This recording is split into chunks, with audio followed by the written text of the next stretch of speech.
રાજકોટ સહિત રાજ્યભરમાં ધુમ્મસ છવાયું છે। રાજકોટ શહેરના પ્રદૂષણમાં પણ વધારો થયો છે।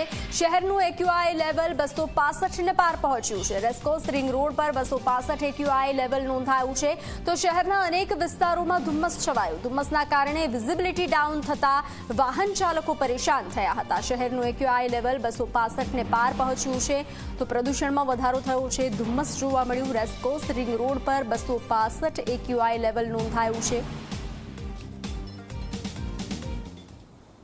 ડિસેમ્બર મહિનાનો આજે છેલ્લો દિવસ છે અને તાપમાનની અંદર પણ ઘટાડો છે તે નોંધાયો છે। દર વખતે ડિસેમ્બર મહિનામાં 9 ડિગ્રી સુધી તાપમાન જતું હોય છે, પરંતુ આ વખતે તાપમાનનો પારો 12 ડિગ્રી સુધી પહોંચ્યો છે। મારી પાછળના આપણે દ્રશ્યો બતાવવાનો પ્રયાસ કરીશું કે રેસકોર્સ રિંગ રોડના દ્રશ્યો છે કે ત્યાં વહેલી સવારે ધુમ્મસ છે તે જોવા મળી રહી છે। સાથે સાથે એક્યુઆઈનું પ્રમાણ છે તે પણ ખૂબ જ વધુ જોવા મળી રહ્યું છે। ખાસ કરીને હવામાન વિભાગ જે રીતના આગાહી કરી રહ્યું છે તે મુજબ વાતાવરણની અંદર બદલાવ છે તે આવી રહ્યો છે ને તેને કારણે ક્યાંક જે એક્યુઆઈનું લેવલ છે તે 265 ને પાર છે તે પહોંચ્યું છે। આ જે આંકડો જે સામે આવ્યો છે તે ગંભીર કહી શકાય, પરંતુ લોકો જે રીતના અવેર થયા છે ને તેને કારણે લોકોના મોઢા ઉપર માસ્ક છે તે વહેલી સવારે જોવા મળી રહ્યું છે। સવારે જે બહાર નીકળી રહ્યા છે, વોકિંગ કરવા માટે નીકળી રહ્યા છે, તેઓ પણ પોતાના શ્વાસનું ધ્યાન રાખે તેવી અપીલ આરોગ્ય વિભાગ દ્વારા કરવામાં આવી હતી।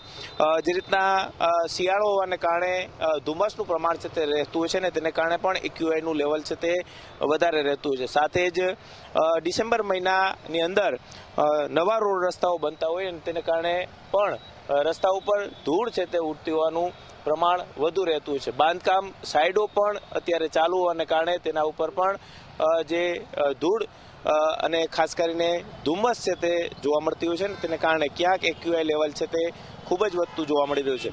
રાજકોટ શહેરની અંદર 250 કરતાં વધુ એક્યુઆઈ લેવલ નોંધાયું છે, ત્યારે લોકોએ પણ સાવચેત રહેવાની જરૂર છે। સાથે સાથે શિયાળાનો સમય છે અને શિયાળાના સમયમાં જે લોકો સવારે વોકિંગ કરવા માટે નીકળે છે તેઓએ પણ માસ્ક પહેરી અને વોકિંગ કરવા માટે જવું જોઈએ, કારણ કે હવાનું પ્રદૂષણ છે તે સતત વધતું જોવા મળી રહ્યું છે।